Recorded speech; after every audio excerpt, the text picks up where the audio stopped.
मित्रांनो, छत्रपती शिवाजी महाराज हे केवळ एक पराक्रमी योद्धे नव्हते, तर दूरदृष्टी असलेले, प्रजेला न्याय देणारे आणि स्वराज्याची संकल्पना प्रत्यक्षात उतरवणारे एक महान राजा होते.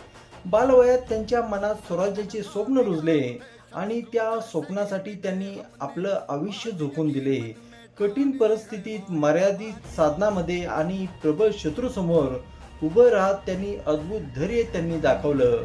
त्यांची युद्धनीती, गनिमी कावा आणि किल्ल्यांची बांधणी ही आपल्याला त्यांच्या बुद्धिमत्तेची साक्ष देतात. पण त्यांच्या महानतेचा खरा पैलू त्यांच्या स्वभावात होता. स्त्रियांचा सन्मान, धर्मनिरपेक्षता, दृष्टी आणि प्रजेबद्दल अपार प्रेम होते. त्यांनी स्वराज्य हे केवळ सत्ता नसून तो जनतेचा हक्क आहे हे सिद्ध केलं. आई जिजाऊचे संस्कार आणि गुरूंचे मार्गदर्शन यांनी त्यांच्या व्यक्तिमत्वाचा भक्कम पाया दिला. संकटांनी त्यांना कधीही रोखलं नाही.